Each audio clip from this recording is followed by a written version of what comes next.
Pues estamos ya en el cuarto día de la novena del Pilar, en la que venimos hablando de cuestiones relativas a la oración, aspectos distintos de la oración. La introducción que hicimos el primer día, el segundo día algunos elementos del camino de la fe que conlleva la oración, ayer que hablábamos de la oración vocal, y entonces hoy hablamos de la oración mental y quería deciros tres cosas. Algunos apuntos sobre la oración mental, luego algunos aspectos de una oración mental especialmente querida por la Iglesia que se llama la Lectio Divina y algo de la oración de petición, a ver si nos da tiempo. No podemos enrollarnos mucho porque después tenemos la adoración y viene la gente, pero si prestamos atención se puede decir mucho en poco tiempo. Algunos aspectos de la oración mental. Mirad, lo primero es muy básico, se aprende a rezar rezando. Si tú quieres aprender a rezar, pues tienes que sentarte a rezar. Porque el lenguaje propio del amor es muy distinto para cada uno de los enamorados. Cada pareja tiene su forma de expresarse el amor, de comunicarse entre ellos. Algunos utilizan notitas, otros se dejan mensajes, otros hacen cosas, no sé. Las palabras son distintas, la forma de hablar, los momentos de hablar. Cada uno tiene que encontrar su forma. Dios es absolutamente polifónico y nosotros tenemos nuestra sensibilidad, así que cada uno tiene que encontrar su forma. Si quieres aprender a rezar, reza. Por eso decía San José María en Camino, que es una de las cosas que mejor se pueden leer para aprender a rezar, porque tiene un capítulo entero dedicado a la oración, y comienza diciendo, ¿que no sabes orar? Ponte en la presencia de Dios, y en cuanto comiences a decir, Señor, que no sé hacer oración, te aseguro que ya has empezado a hacerla. Así de sencillo, para rezar, reza. Lo segundo, tienes que rezar de lo que hay en tu alma. Reza de lo que hay en tu corazón, en tu intimidad, ¿no? Cuando uno va haciéndose mayor, los pequeñitos hacen oraciones vocales, los niños de comunión, casi todo lo que hacen son oraciones vocales, repetir oraciones, y lo hacen muy bien, pero es que no pueden rezar de otra manera. No pueden hacer oración mental, porque sinceramente un niño pequeño pues tiene muy poca cosa dentro todavía, tiene muy poca vida interior. Pero luego empiezan a hacerse mayorcitos y te dicen cosas como no abres mis cajones, no entres en mi casa, en mi cuarto sin pedir permiso, tienen sus secretitos. Empieza a crecer una vida interior, lo que se llama la intimidad espiritual. El tema de mi oración es la intimidad de mi alma. ¿De qué voy a hablar con el Señor? De lo que hay en mi corazón. También lo dice San José María con mucha claridad. En Camino dice, me has escrito, orar es hablar con Dios, ¿pero de qué? Contesta él, ¿de qué? De Él.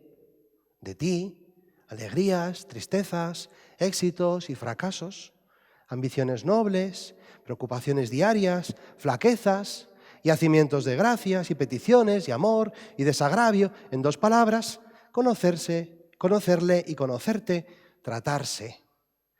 Que es más o menos lo que decía Santa Teresa, que veíamos el primer día, estar a solas muchas veces, tratando de amistad con quien sabemos nos ama.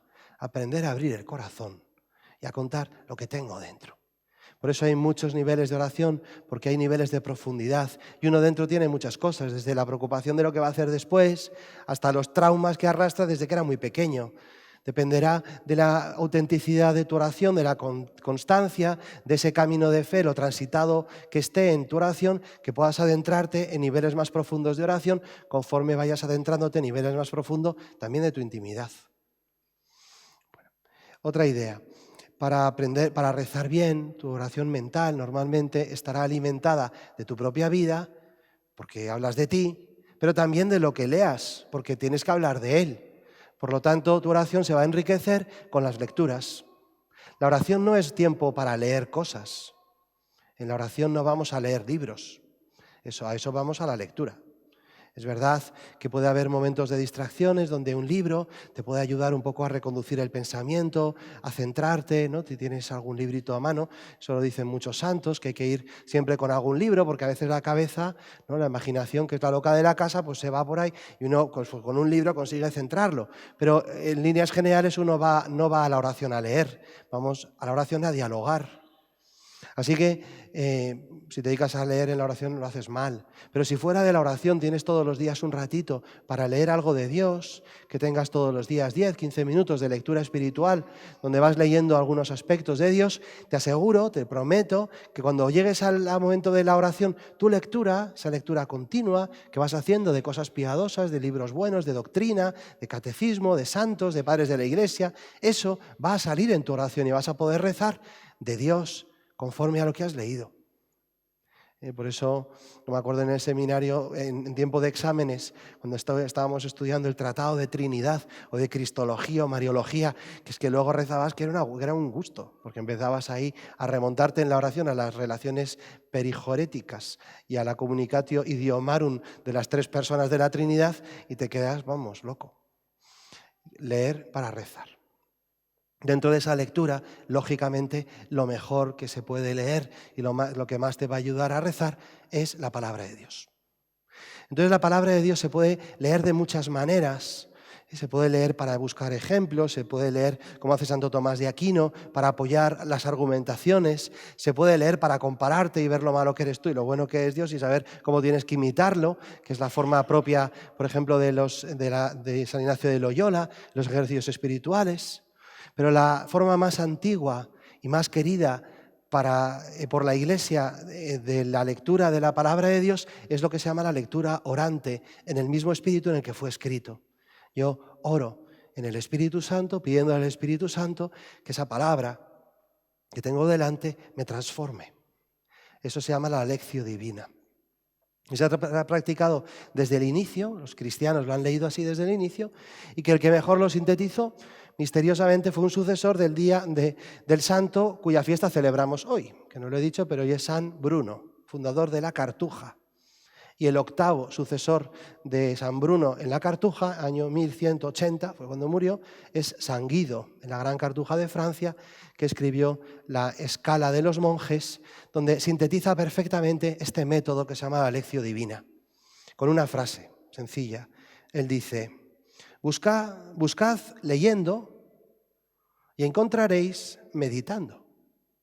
Llamad orando y se os abrirá contemplando. Entonces son 4 partes, ¿no? Leer, meditar, orar y contemplar. Es decir, que cuando uno va a la oración, si tenemos un poquito de prisa no te va a dar tiempo. Pero si tienes tiempo, puedes estar media hora, 45 minutos, busca un texto de la Escritura, primero léelo bien, léelo despacio, léelo entendiendo lo que dice. Si dice que le dieron 10 denarios, entérate cuánto es un denario, porque si no, no te enteras. Si dice que fue de Jerusalén a Jericó, mira a ver qué distancia es esa, porque no es lo mismo que sean 10 kilómetros a que sean 180. Si dice que bajaba, entérate qué desnivel había. Si son fariseos, entérate que son fariseos, que son saduceos. O sea, lee de verdad, queriendo enterarte bien. Respeta la palabra de Dios, entérate bien de lo que está diciendo. Pues cuando te enteres bien, cuando leas con atención, descubrirás que hay muchos elementos que te dan a pie a pensar muchas cosas de cada uno de ellos. ¿Qué pasaba en el corazón de cada uno de ellos? ¿Por qué Tomás actúa de esta manera? ¿Por qué la Virgen no dice nada? ¿Qué pasa con estos leprosos? ¿Cómo tuvieron esa audacia el Evangelio de este domingo? Vamos a contemplar ahora en la adoración.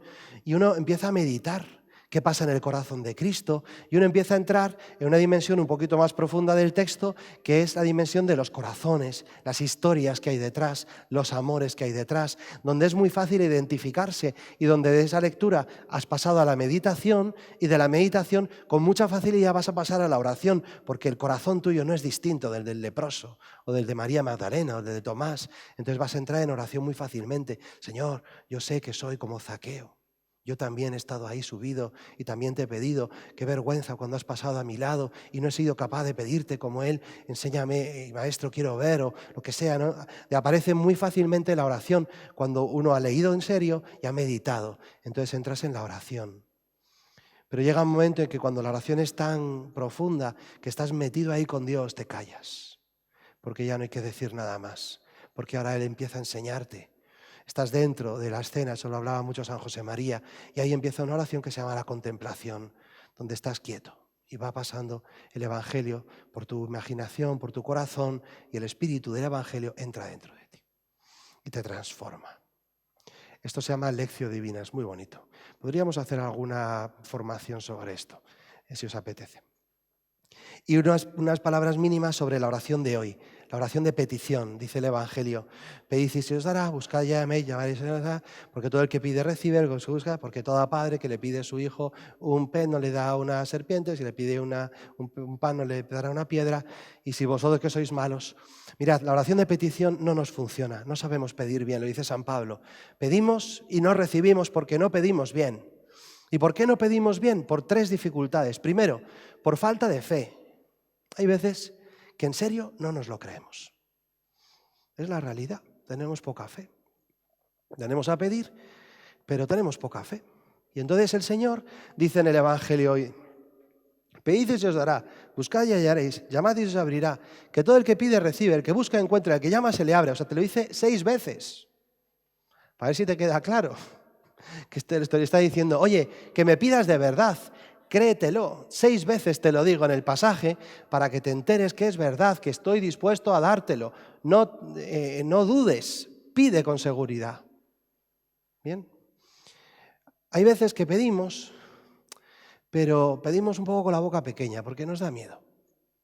Porque en el fondo decimos, madre mía, como me escuche, me va a complicar la vida. Y a veces uno tiene la sensación de que como te acerques demasiado a Dios, vete tú a saber, vete tú a saber, ¿no? Y entonces mantienes una distancia prudencial, lo que la gente un poco a veces dice, hombre, yo soy católico, pero tampoco hay que exagerar, sin pasarme, no vaya a ser, pues no sé, que me convierta en una especie de talibán, que me dedique yo qué sé, a cosas raras. Y entonces el Señor dice en el Evangelio, mira, si un padre, su hijo le pide pan, no le va a dar una piedra.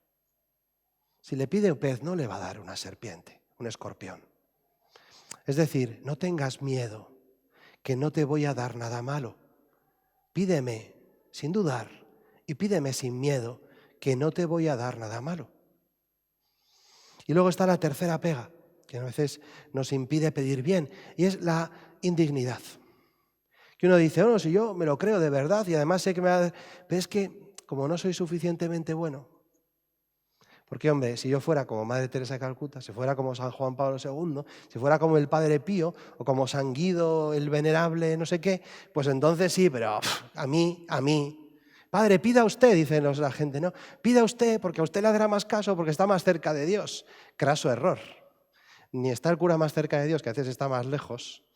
Pasa que hay que callarse. Ni te hace más caso por estar más cerca de Dios. Termina el Evangelio diciendo, si vosotros, que sois malos, sabéis dar cosas buenas a los que se lo piden, ¿cuánto más vuestro Padre del cielo? Y ese si sois malos, lo mete ahí, casi que no te das cuenta, pero diciendo que yo ya sé que no merecéis lo que pedís, que yo ya sé que buenos no sois, pero no te voy a dar porque tú seas bueno, te voy a dar porque yo soy bueno. No te voy a dar porque tú te lo merezcas, te voy a dar porque yo soy así de generoso. Por lo tanto, pide sin dudar, pide sin miedo y pide a pesar de no ser bueno, a pesar de no ser digno. Y recibiréis, encontraréis y se os abrirá. Bueno, pues con estos datos ya podemos seguir la misa. Mañana seguiremos hablando de la oración litúrgica, nos queda la oración de adoración, nos queda la alabanza, algunos detalles sobre los frutos de la oración y la perseverancia en la oración continua, que es la presencia de Dios. Que la Virgen María nos ayude a rezar, que así sea.